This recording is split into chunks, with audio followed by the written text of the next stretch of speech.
Halo rekan-rekan pemilik soft skill yang baik. Kita bertemu dalam video pembelajaran kali ini. Nah, hari ini saya akan menyampaikan materi atau topik kita yang berkaitan tentang jenis-jenis klaim. Nah, pada akhirnya nanti jenis-jenis klaim yang akan coba kita bicarakan akan meliputi terlebih dahulu, nanti akan saya sampaikan bagaimana konsep dasar berpikir kritis dan hubungannya dengan jenis-jenis klaim yang mungkin sering kita dengarkan. Nah, di sini kita nanti akan melihat untuk apa sebenarnya jenis-jenis klaim itu kita ketahui, lantas seperti apa contoh-contoh dari jenis-jenis klaim yang mungkin sudah terbiasa kita dengarkan di dalam sistem komunikasi kita. Nah, oleh karena itu saya berharap Anda bisa mengikuti video pembelajaran ini dari awal sampai akhirnya, sehingga Anda bisa melihat atau memiliki gambaran umum bagaimana sebenarnya konsep dari jenis-jenis klaim ini. Nah, sebagai pengantar untuk Anda, biasanya klaim-klaim yang kita dengarkan sangat lumrah terjadi di telinga kita, dan bisa saja kita memahami klaim-klaim itu menjadi sebuah kebenaran. Nah, oleh karena itu, di dalam komunikasi kita nanti perlu kita berhati-hati apakah sebenarnya jenis klaim yang disampaikan itu benar-benar valid, misalnya benar-benar terjadi misalnya, atau jangan-jangan seperti konsepnya itu hanyalah sekadar klaim, kira-kira begitu. Nah, mungkin Anda pernah mendengar klaim-klaim yang disampaikan oleh orang-orang tertentu pada Anda. Nah, bagi saya sendiri, beberapa klaim yang cukup sering saya dapatkan, entah itu dari mahasiswa, entah itu dari orang-orang tertentu yang memberikan informasi mungkin pada saya, sehingga dia menyampaikan jenis klaim seperti ini. Nah, misalnya ada orang yang mengklaim tadi pagi pukul 8 hujan deras di kawasan Karawaci. Nah, sebagai sebuah klaim ini sah-sah saja karena dia mungkin hendak menyampaikan sesuatu pada kita, sebuah informasi. Namun saya sebagai orang yang nantinya harus menyelidiki kebenaran dari klaim itu, tentu apalagi kita yang sudah memiliki soft skill yang baik, kita tentu harus mencerna apakah klaim yang disampaikan ini benar adanya, atau sekadar nanti ada hal-hal yang diinginkan dari penyampaian klaim ini. Nah, yang kedua, misalnya cukup sering juga saya peroleh klaim seperti ini dari mahasiswa. Ya, semoga bukan di antara Anda menyatakan klaim seperti ini, saya terlambat karena jalanan sangat macet. Nah, ini klaim yang lumrah. Ya, bisa benar, bisa salah, tergantung pada nilai kejujuran yang disampaikan oleh mahasiswa tersebut misalnya. Namun sebagai sebuah klaim ini patut nanti kita harus periksa apakah isi dari klaim itu benar adanya. Atau misalnya klaim yang disampaikan orang lain, misalnya tadi malam terjadi tawuran antar ormas di Jakarta dan di sekitarnya. Nah, kalau Anda mungkin membaca berita koran atau menonton televisi, ya. Nah, mungkin kalau memang televisi atau berita koran atau koran-koran atau media massa yang memang sudah mengikuti organisasi jurnalistik, saya kira klaim-klaim seperti itu mungkin sulit dibantah, ya. Namun perlu kita pahami ada beberapa juga media yang perlu kita harus pelajari lebih lanjut, apakah benar nanti isi dari klaim itu. Nah, itu mengapa kita nanti juga menjadi salah satu alasan kita harus mempelajari jenis-jenis klaim. Atau misalnya yang keempat ini mungkin akan ada klaim yang mengatakan ketika ibadah penceramah membawakan tema yang menarik, atau ketika mata kuliah soft skill Pak Jonter mengajarnya tidak menarik misalnya. Itu klaim-klaim yang bisa nanti kita lihat apakah memang betul demikian, kira-kira begitu. Ya, masih banyak jenis klaim yang sejenis seperti ini. Nah, ini kita akan nanti lebih dalami seperti apa sebenarnya isinya. Atau saya lebih memilih buah A daripada buah B misalnya. Atau saya lebih senang mata kuliah A daripada mata kuliah B. Nah, klaim-klaim seperti ini juga harus kita cross check, dan itu termasuk jenis klaim yang mana. Nah, ini sehingga klaim-klaim yang disampaikan dalam sistem komunikasi kita itu sangat lumrah dan itu perlu kita periksa. Terlebih nanti kita mengenal dari jenis apa klaim-klaim tersebut. Nah, Anda mungkin bisa mencari atau mendengar contoh-contoh klaim-klaim yang lain yang mungkin bisa Anda dapatkan. Nah, silakan coba Anda dengarkan terlebih dahulu, lalu nanti kemudian kita akan periksa dan bahkan kita klasifikasi jenis klaim apa yang disampaikan orang-orang tertentu kepada kita saat berkomunikasi dengan kita. Nah, supaya hal-hal tentang klaim itu menjadi jelas, saya kira perlu saya sampaikan. Nah, sebenarnya yang menjadi pertanyaan, apa itu klaim? Mengapa orang senang menyampaikan klaim, dan bahkan bisakah karena perbedaan klaim yang disampaikan bisa muncul semacam perdebatan? Nah, disinilah memang harus kita pahami konsep dasar klaim, karena kalau kita mau merujuk pada konsep dasarnya, maka klaim itu sesungguhnya adalah sebuah proposisi-proposisi atau pernyataan-pernyataan tertentu yang memang nanti ingin menyampaikan sesuatu.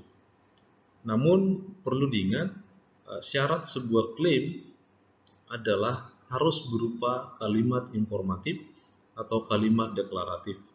Intinya, ketika orang menyampaikan klaim tertentu, maka pada saat itu sesungguhnya dia sedang menyampaikan informasi. Nah, yang menjadi penting di sini adalah maka saat klaim itu disampaikan, berarti ada informasi yang disampaikan, maka perlu di sini kita buka ruang diskusi, kita kritisi apakah isi informasi yang disampaikan itu sudah tepat atau keliru. Nah, itu yang dimaksud dengan klaim. Jadi sangat wajar orang mengklaim sesuatu, ya silakan saja, karena mereka punya hak untuk mengklaim sesuatu. Tapi persoalannya adalah apakah klaim itu diterima atau tidak, apakah klaim itu nantinya betul-betul valid atau tidak, atau klaim itu memiliki isi yang benar atau justru memiliki isi yang keliru. Nah, disinilah nanti kita lihat bagaimana konsep dasar sebuah klaim. Jadi di luar dari hal-hal atau syarat ini, yang perlu Anda ingat adalah ketika bukan berupa kalimat berita, misalnya ada kalimat tanya, misalnya ada kalimat desakan, misalnya juga ada kalimat perintah, nah itu bukan klaim, yang kita sebut juga sering namanya non-klaim. Artinya, hal itu tidak perlu didiskusikan. Jadi intinya adalah sebuah klaim itu sangat terbuka ruang untuk pro dan kontra. Ya, saya ulang, di dalam sebuah klaim sangat terbuka ruang untuk diskusi, sehingga pasti akan ada yang pro, ada yang kontra. Sehingga perlu didiskusikan dengan baik apakah klaim-klaim yang disampaikan itu benar atau keliru.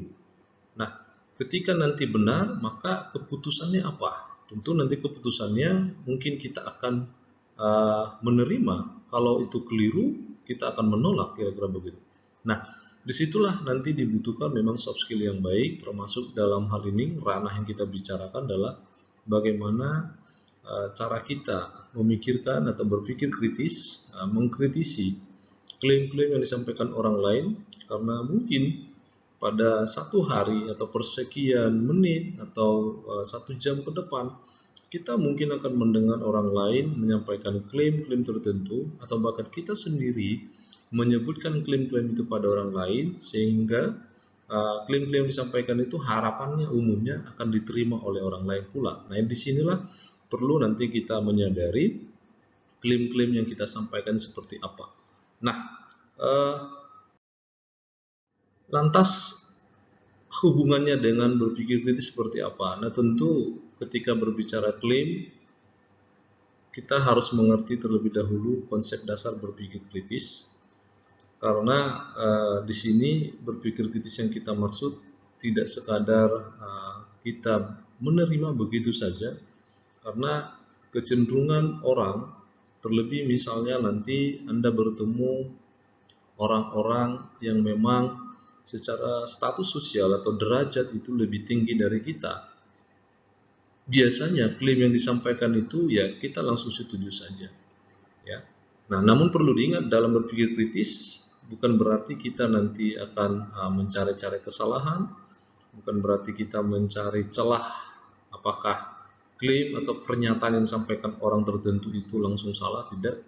Namun sebagai individu yang dibekali dengan cara berpikir yang memiliki soft skill yang baik, maka kita perlu mencermati, kita perlu menggunakan daya nalar kita, daya kekritisan kita untuk melihat sejauh mana sebenarnya isi klaim yang disampaikan itu benar-benar bisa diterima, sehingga keputusannya adalah kita akan melaksanakan barangkali, atau memang kita tidak terima sehingga keputusannya tidak kita laksanakan misalnya. Nah, namun ketika orang berbicara kritis, biasanya umumnya orang cenderung itu memiliki makna konotasi yang negatif, ya. Ada orang yang ketika mendengar kritik itu sudah langsung antipati, karena ada orang berpikir kritik itu langsung melihat keburukan saya, misalnya langsung melihat kejelekan saya. Tidak, ya. Tentu dibedakan cara berpikir kritis dengan berpikir negatif. Nah, di dalam berpikir kritis kita harus memahami bagaimana sebenarnya orang-orang yang menyampaikan klaim itu betul-betul kita bisa secara daya nalar kita bisa menerimanya, ya, dengan masuk akal, kira-kira begitu. Nah, oleh karena itu nanti di dalam berpikir kritis kita harus memiliki semacam tolok ukur yang baik, karena memang istilah kritis atau berpikir kritis itu kalau mau kita lihat dari secara etimologisnya, ya, sejarah atau awal dari unsur kata ini muncul dari bahasa Yunani krinein, ya. Nah, artinya apa? Ketika ada orang menyampaikan klaim-klaim tertentu, kita akan bertanya, nah, apa tolok ukur yang digunakan? Apa standar yang digunakan? Ya, sehingga nanti saya harus menerima kebenaran dari klaim itu. Atau apa sebenarnya indikator yang digunakan sehingga kita harus menerima klaim yang disampaikan itu. Nah, disinilah nanti konsep berpikir kritis itu harus kita miliki, karena kita nanti tidak bisa menerima begitu saja, ya. Sebagai individu yang memiliki kemampuan berpikir, saya kira apapun yang disampaikan oleh klaim-klaim tertentu, kita akan bertanya ulang di dalam hati kita, ya. Kita akan bertanya ulang, apakah benar yang disampaikan seseorang itu tentang klaim itu, atau perlukah kita harus selidiki? Nah, kira-kira begitu. Nah, ini yang dimaksud dengan berpikir kritis seperti itu. Sehingga nanti menurut Aristoteles itu biasanya metode yang tepat untuk membuktikan sebuah kebenaran itu, ya, maka kita harus memiliki yang disebut dengan metode bertanya. Semakin banyak kita bertanya, maka sesungguhnya nanti dalam berpikir kritis itu sebenarnya dia sedang menggali informasi-informasi sebanyak mungkin untuk mendapatkan kebenaran dari klaim itu. Namun kan kalau kita di zaman sekarang sangat berbeda. Mungkin kalau banyak bertanya justru malah ingin menyudutkan, kan gitu. Tidak. Dalam berpikir kritis, bertanya itu semakin banyak bertanya dalam konteks yang benar, ya. Karena nanti ada juga jenis pertanyaan yang memang mungkin dibutuhkan untuk menguji. Mungkin ada orang bertanya untuk meminta konfirmasi kebenaran, atau memang bertanya dalam hal ini betul-betul karena tidak tahu.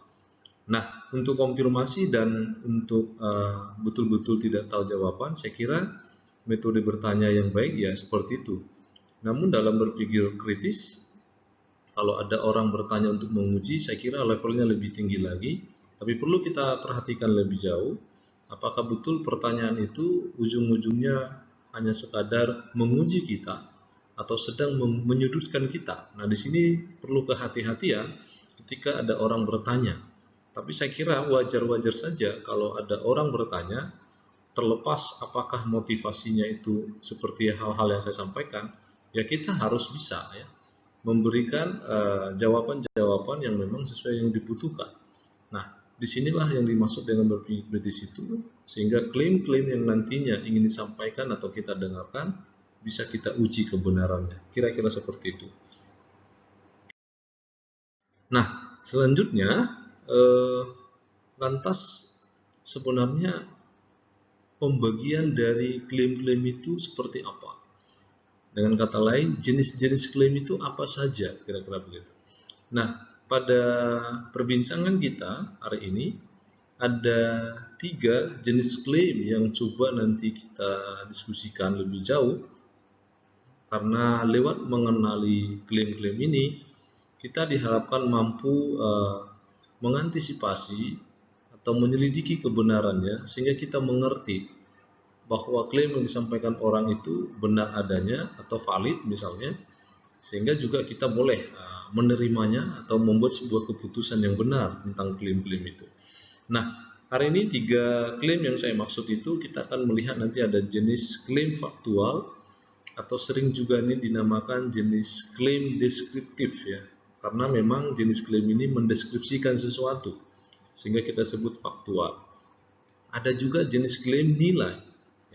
Nilai artinya ada unsur-unsur persoalan baik buruk yang mau disampaikan di sana. Jadi ada nilai-nilai, mungkin nilai-nilai moral yang disampaikan melalui klaim-klaim tertentu. Nah, yang ketiga adalah ada jenis klaim yang didasarkan nanti berdasarkan sudut pandang yang kita sebut nanti ada klaim subjektif. Nah, di sini juga nanti akan kita lihat beberapa contoh terkait klaim subjektif. Nah, ini gambaran besar jenis-jenis klaim yang sangat lumrah kita dengarkan di dalam masyarakat, sehingga kita perlu melihat lebih jauh, mengenali lebih jauh jenis-jenis klaim yang saya sebutkan tadi. Nah, agar memperjelas maksud saya, kita bicarakan satu persatu ya. Nah, yang pertama itu kita fokus pada jenis klaim faktual. Nah, perlu kita ketahui di dalam jenis klaim faktual, tentu yang perlu kita ingat adalah ada klaim-klaim yang memang secara kefaktualan, ada kefakta-faktaan yang diberikan di sana. Namun perlu kita ingat, tidak selamanya kalau sudah klaim faktual akan dinyatakan sebuah klaim yang valid atau yang benar. Ya, karena konsep sebenarnya klaim faktual yang idealnya adalah memang menunjukkan apa adanya, ya, menunjukkan apa adanya, eksplisit sehingga tidak ada penggolongan yang spesifik, ya. Jadi jelas di sana pembuktiannya hanya benar dan salah, ya. Contoh, minggu pagi terjadi kecelakaan di Karawaci karena pengemudi mobilnya mabuk. Nah, ini sebuah informasi memang faktual, kita katakan masuk kategori ini. Namun kalau ditanya persoalan benar atau salah, atau valid atau invalid, ini belum tentu, karena bisa jadi klaim seperti ini yang perlu kita uji. Nah, adalah sangat penting kita mengenali klaim faktual itu memang idealnya adalah menyatakan yang benar. Namun kenyataannya di dalam masyarakat justru banyak orang yang menggunakan seolah klaim faktual itu sudah valid karena dibantu dengan unsur-unsur kefaktaan. Nah, unsur-unsur kefaktaan itu seperti apa? Misalnya, unsur kefaktaan itu mudah saja kita buat dengan pertanyaan 5W tambah 1H. Artinya ada unsur-unsur yang digunakan di sana, dan biasanya orang-orang akan sangat keliru ketika kita membaca atau melihat, loh ada ini unsur 5W tambah 1H. Misalnya ada orang mengatakan demikian, kita langsung percaya. Misalnya di dalam berita itu, misalnya ada klaim mengatakan jumlah, angka, begitu. Nah, ini yang saya katakan, di dalam klaim faktual perlu juga di cross check kebenaran dimaksud. Jangan sampai misalnya kita dibutakan oleh angka-angka atau statistik. Misalnya nih, saya katakan klaim yang cukup sering Anda dengar mungkin ya, tahun 2012 dunia akan kiamat. Nah, ini termasuk klaim faktual, namun kalau ditanya unsur kebenaran valid dan invalid, ini perlu di cross check. Ya, sehingga ketika ada orang mendengar klaim ini semua heboh begitu ya, orang-orang menjadi panik dan orang-orang menjadi tidak memiliki daya nalar yang baik. Nah, di sini perlu kita cross check. Memang ada klaim faktual yang memang absolut ya. Artinya kefaktaan yang tidak perlu dipertanyakan. Nah, itu misalnya kita katakan ada sebuah klaim, misalnya manusia tidak bisa hidup tanpa makan misalnya, atau matahari terbit dari ufuk timur misalnya. Nah, ini kan klaim-klaim yang memang sudah kefaktaannya tidak perlu diragukan.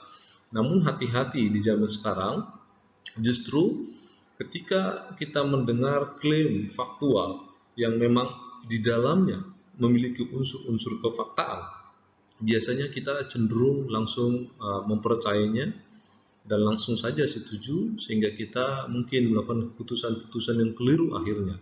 Ya, banyak klaim-klaim seperti itu. Mungkin kalau Anda mendengar berita-berita, cukup banyak klaim-klaim yang menyatakan dari asuransi, kalau ibu menabung misalnya 250.000 per hari, maka nanti dapat bunga 60% dari tiap tabungan. Nah, itu kan klaim-klaim yang menggiurkan, yang mungkin karena kita melihat ada angka-angka secara faktual, namun kenyataannya kan tidak. Nah, itu yang disebut nanti klaim faktual. Jadi saya perlu mengingatkan hal-hal yang berkaitan dengan unsur kefaktualan, ya, itu perlu kita cross check kembali, jangan tergiur dengan hal-hal yang disampaikan. Oleh karena itu memang klaim ini sangat terbuka untuk dikritisi. Ya, dan klaim ini juga sering juga disebut dengan jenis klaim deskriptif ya, karena ada klaim yang menjelaskan sesuatu. Misalnya Pak Jonter adalah seorang dosen soft skill. Nah itu perlu dideskripsikan seperti apa Pak Jonter, tapi perlu juga di cross check kebenarannya. Jangan-jangan saya bukan pengajar soft skill misalnya. Nah itu kan perlu di cross check kebenarannya, kira-kira begitu. Nah, itu yang pertama tentang klaim faktual. Nah, yang kedua adalah ada klaim nilai. Nah, klaim nilai ini sesungguhnya itu lebih mengarah pada persoalan apakah sebenarnya nanti akan ada nilai baik buruk ya. Dan nah di sini adalah tentu standar yang kita pakai, itu yang kita gunakan adalah bagaimana konsep moral dan tidak bermoral, etika ya. Di sini akan dibicarakan seperti itu. Dan ini biasanya memang bisa juga digunakan dalam konsep eksplisit dan implisit. Karena memang nanti hal-hal yang disampaikan itu bisa secara terang-terangan, secara eksplisit, atau juga nanti memang makna-makna yang tersirat yang mau disampaikan pada kita tentang suatu hal, nilai-nilai, kebaikan-kebaikan atau keburukan-keburukan yang mungkin bertentangan dengan nilai-nilai yang ada di masyarakat tertentu. Nah, sehingga kita nanti menggunakan tolak ukur itu. Nah, misalnya pengemudi mabuk sehingga menyebabkan kecelakaan ya. Nah, ini juga kita lihat ada mungkin kalau kita mendengar klaim ini akan ada makna tersiratnya. Oh, berarti mabuk itu tidak baik karena apa? Bisa menyebabkan kecelakaan misalnya. Nah, itu bisa kita peroleh hal-hal seperti itu. Jadi nilai-nilai itu akan bergantung pada nanti kosakata yang digunakan, diksi-diksi yang memang berbau negatif atau berbau positif. Nah, di sini nanti perlu kita cermati klaim-klaim yang bersifat nilai, karena ada hal-hal yang perlu dilihat dari persoalan penggunaan nilai-nilai tertentu. Nah, saya sampaikan ulang kembali seperti yang tadi saya sampaikan, di dalam klaim faktual sering juga nanti menyatakan apa adanya, tapi perlu Anda cross check lagi apa adanya ini kadangkala di dalam kenyataan tidak seperti itu. Seharusnya idealnya memang klaim faktual itu menyatakan kebenaran, namun yang terjadi mungkin Anda bisa melihat justru orang-orang yang mungkin tanda kutip pintar membuat klaim itu akan mencoba memberikan sugesti kepada kita sehingga kita percaya. Nah, seperti yang saya katakan juga tadi, bahwa klaim faktual itu juga nama lainnya yang sering digunakan adalah klaim deskriptif, karena memang sedang melukiskan sesuatu, ya, benda atau objek tertentu bisa dilukiskan melalui penyebutan klaim faktual atau klaim deskriptif. Nah, sementara di dalam klaim yang nilai itu biasanya lebih memberikan arahan nilai, ya. Ada nilai-nilai tertentu yang perlu kita peroleh, entah itu nilainya positif, negatif, tergantung pada putusan kita. Tapi intinya adalah klaim-klaim nilai itu akan memberikan suguhan. Apakah memang ada hal yang baik yang disampaikan atau hal yang buruk, entah itu tadi saya katakan bersifatnya eksplisit ataupun yang implisit. Jadi perlu nanti kita perhatikan dari proses-proses pembuatan klaim ini. Nah, untuk lebih memahami penjelasan tadi, mungkin Anda bisa melihat beberapa contoh klaim-klaim yang ada di sini.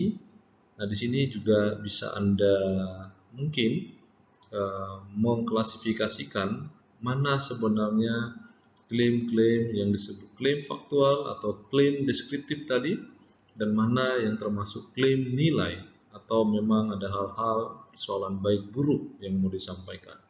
Nah, mungkin kita bisa bersama-sama melihatnya, misalnya dari contoh klaim yang pertama, misalnya di sana dikatakan, Mary berkata kepada Jerry, aborsi itu tindakan tak bermoral.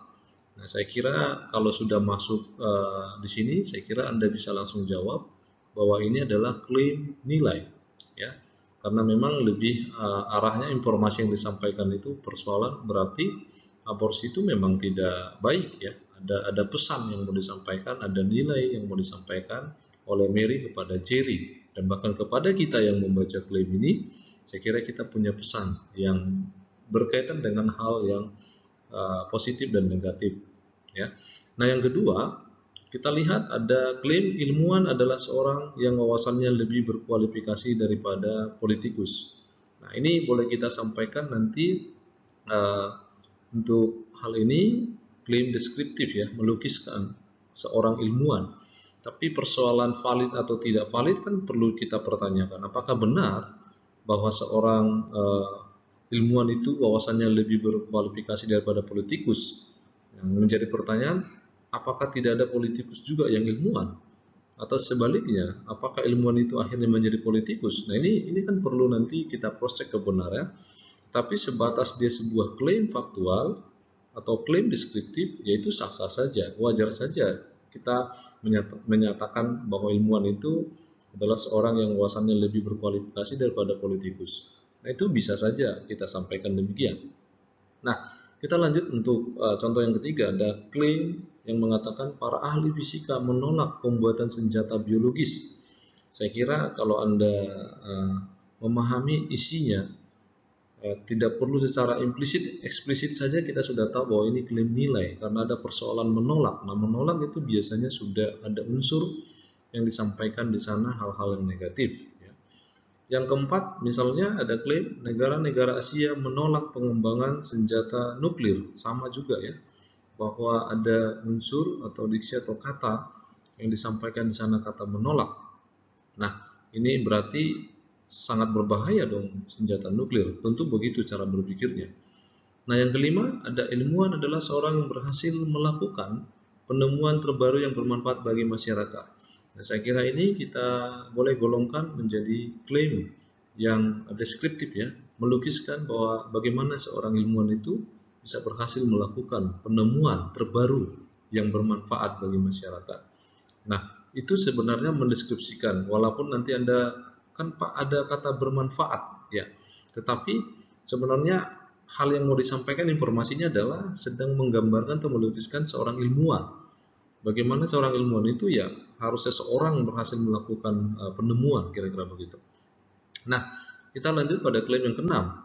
Monas adalah salah satu ikon Indonesia sebagai lambang kebanggaan masyarakat Indonesia. Saya kira ini jelas, ini adalah klaim faktual.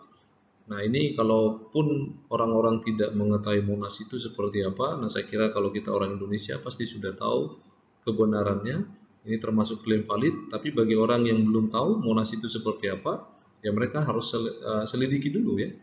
Misalnya ada orang asing yang belum pernah ke Jakarta, belum pernah melihat Monas, apa iya Monas itu milik ya yang ada di Indonesia gitu ya? Atau jangan-jangan Monas itu bukan lambang? Nah itu yang perlu nanti di cross check. Tetapi sejauh kita yang sudah mengenal, sudah tahu tentang klaim ini, maka kita bisa memasukkannya itu sebagai bentuk klaim faktual. Nah, yang ketujuh, pada bulan Mei kota Surabaya diserang teroris dengan meledakkan bom. Nah, kalau Anda mungkin mengikuti berita-berita terdahulu, saya kira ini bisa kita masukkan klaim faktual ya, karena memang kenyataannya ada terjadi peristiwa tersebut. Atau kota Surabaya merupakan kota yang sangat menarik misalnya, atau merupakan salah satu julukan kota pahlawan. Yaitu bagi kita yang membaca sejarah, klaim seperti ini tentu kita masukkan pada klaim faktual. Nah, kira-kira begitu. Nah, mungkin masih banyak klaim-klaim yang lain atau klaim-klaim yang perlu nanti kita cross check. Silakan Anda kembangkan. Namun pada prinsipnya jenis klaim apapun itu bisa kita golongkan untuk sementara waktu pada klaim faktual dan klaim nilai. Nah, bahkan perlu juga saya tambahkan sebenarnya di dalam sebuah klaim nilai itu ya, karena keputusan nilai itu mengandung hal-hal yang implisit tadi yang saya katakan, kadang-kadang kita akan melihat ada hal-hal atau pesan-pesan tertentu yang sebenarnya ingin disampaikan pada kita melalui klaim itu walaupun tidak secara langsung yang kita sebut dengan implisit. Nah, misalnya saya mungkin datang pada Anda lalu mengatakan klaim buku ini komprehensif. Nah, tentu ketika saya menyampaikan klaim seperti itu, tentu ada nilai-nilai yang ingin saya pesankan pada Anda. Bisa saja saya mengatakan, buku ini bagus, silakan kamu beli misalnya. Buku ini memang layak untuk dibaca, silakan kamu promoin deh pada orang misalnya. Atau buku ini betul-betul berkualitas begitu. Nah, itu tergantung pada pesan-pesan apa yang nanti diperoleh. Atau misalnya buku ini hanya memberikan garis besar teknik penalaran ya. Nah, bisa aja ketika ada orang mendengar itu berarti buku ini tidak bagus karena hanya pada garis besar teknik penalaran kan gitu. Atau misalnya klaim yang mengatakan biasanya perempuan yang pulang subuh itu bukanlah perempuan baik-baik. Nah, ini mungkin bagi Anda yang wanita yang pekerjaannya menuntut harus pulang pagi, atau teman-teman kita, atau mungkin ada saudara kita atau orang tua kita yang bekerja mengharuskan pulang pagi. Nah, ini tentu kan harus dipahami. Hati-hati menggunakan klaim seperti ini sehingga ada makna-makna tertentu, pesan-pesan tertentu yang disampaikan ya. Sehingga kita tidak boleh langsung dalam berpikir kritis, saya katakan tadi tidak boleh langsung untuk menilai seseorang itu hanya seperti itu. Nah, ya.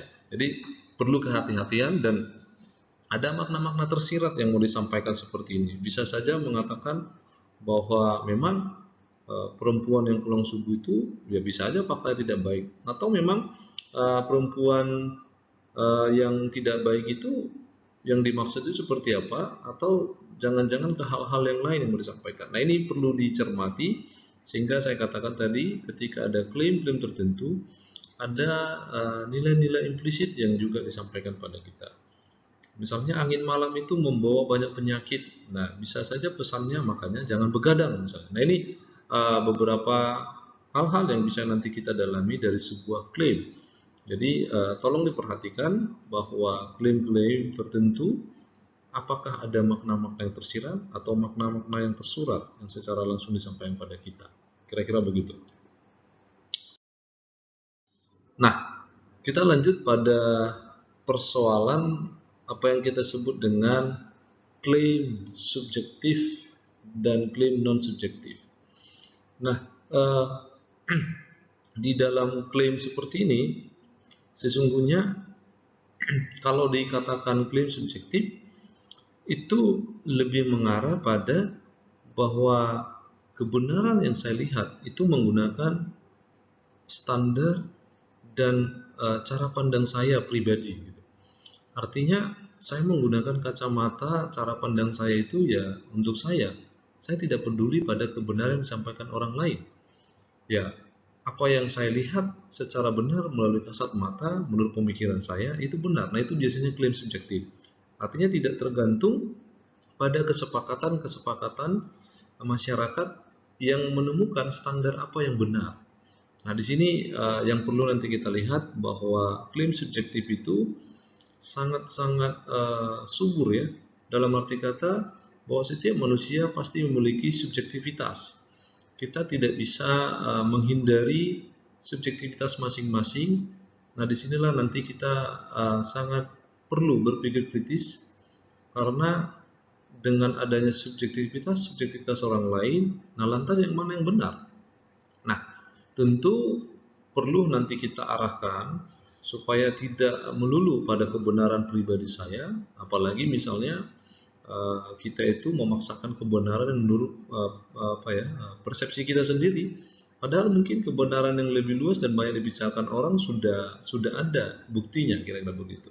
Nah, ini sering terjadi, subjektivitas dipakai untuk dipaksakan sehingga ada orang lain untuk menerimanya. Nah, itu keliru. Saya kira kita perlu semacam kesepakatan umum yang mana yang benar gitu. Nah, sehingga nanti subjektivitas itu jangan hanya menggunakan atau mengacu kriteria atau personalitinya saya saja yang benar gitu. Personal. Saya nggak peduli orang lain, yang penting apa yang saya pikirkan itu benar. Nah, kriteria lain tidak perlu disepakati. Nah, itu kan keliru. Saya kira kalau ada hal-hal seperti ini, maka sangat sulit untuk memberi pengertian pada orang-orang yang memiliki karakter seperti ini.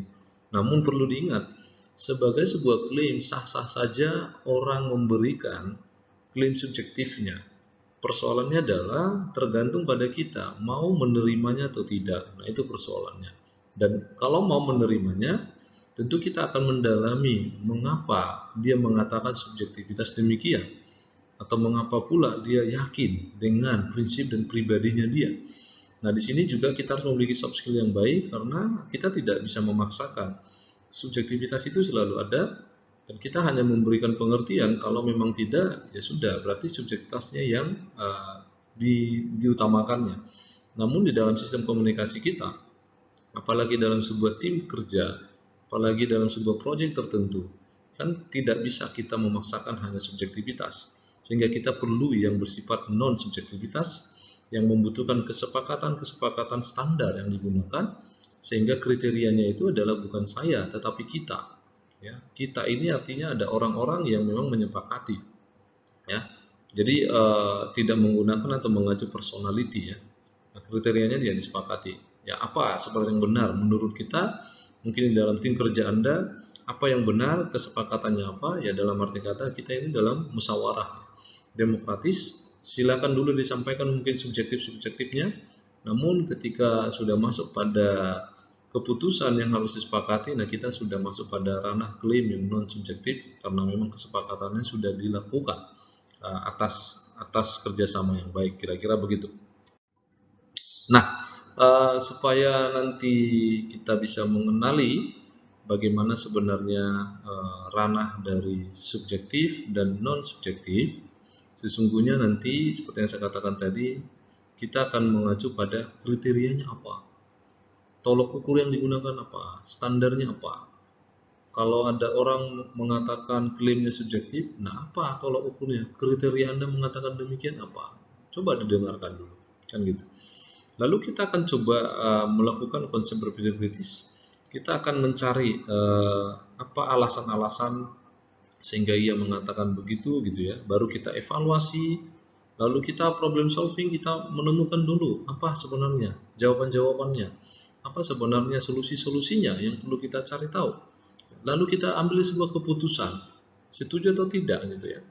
Lalu kita analisis lagi kembali, kita analisis dan kembali terus berputar sampai akhirnya nanti Anda memiliki betul-betul critical thinking yang baik, dan kita juga sekaligus di dalamnya sudah punya soft skill yang baik, kan gitu. Nah, biasanya yang menjadi permasalahan itu adalah ketika orang menyampaikan klaim subjektif, biasanya kita langsung menolak, biasanya langsung marah, wah saya tidak setuju. Lalu kita serang kepribadiannya, kita serang aibnya mungkin. Nah, nanti kita akan bahas ini di dalam pertemuan tentang kesesatan berpikir. Biasanya klaim-klaim seperti itu muncul di sana dan banyak cara-cara berpikir yang tidak baik. Nah, oleh karena itu perlu kita lihat proses antara klaim, ya, perkara-perkara subjektif dan non subjektif berkaitan dengan klaim-klaim seperti ini. Nah, itu cara-caranya yang bisa nanti dilakukan prosesnya sehingga kita nanti menemukan sebenarnya bagaimana perkara klaim subjektif dan non subjektif itu bisa kita selesaikan dengan baik. Nah, ini contoh masalah saja sebenarnya di dalam konsep masalah subjektif dan non subjektif, karena umumnya yang saya katakan tadi sangat sulit untuk menyatukan pemikiran-pemikiran antara satu individu dengan individu yang lain. Seperti yang saya katakan, memang betul kita itu pasti memiliki subjektivitas tertentu, tergantung pada level mana subjektivitas kita. Ada orang memang subjektif di awal, namun setelah diberi mungkin penjelasan, maka jadi mengerti.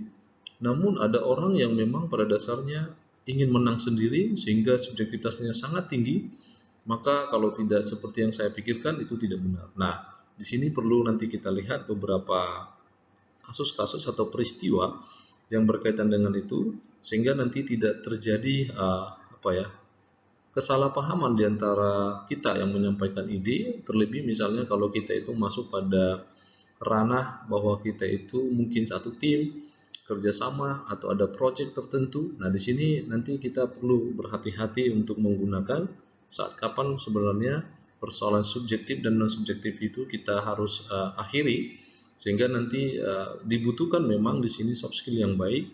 Kalau kita tidak punya soft skill yang baik, saya kira pasti kita mungkin akan langsung marah. Kita mungkin langsung melakukan hubungan pemutusan kerja di dalam tim kita misalnya, atau kita misalnya keluar atau apa. Nah, ini beberapa hal-hal yang negatif yang bisa memunculkan permasalahan-permasalahan baru perkara subjektif dan non subjektif itu. Nah, nanti kita akan lebih diskusi lebih mendalami hal-hal itu ketika kita diperhadapkan dengan kasus-kasus tertentu. Nah, sehingga nanti di dalam persoalan itu bisa juga muncul yang kita sebut nanti sesat pikir subjektivitas, ya.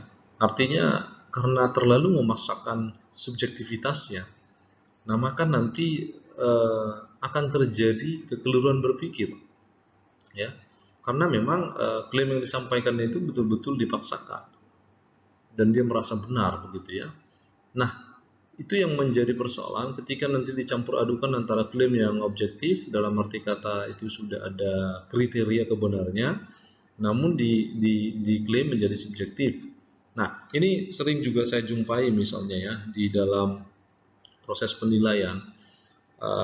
Tentu kan di dalam penilaian itu secara umum sudah menggunakan kriteria-kriteria penilaian.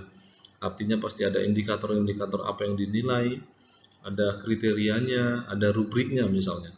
Namun bisa jadi terjadi kesalahpahaman karena mungkin menurut si A itu nilainya harus 100, menurut si B itu harusnya misalnya 70, tapi kenyataannya setelah dikoreksi nilainya berdasarkan rubrik dapatnya hanya mungkin 30, mungkin hanya 40 atau hanya 50. Nah, seperti kasus yang ada dalam slide ini, misalnya Dewi mengatakan, saya pantas mendapat nilai yang lebih tinggi untuk mata kuliah ini.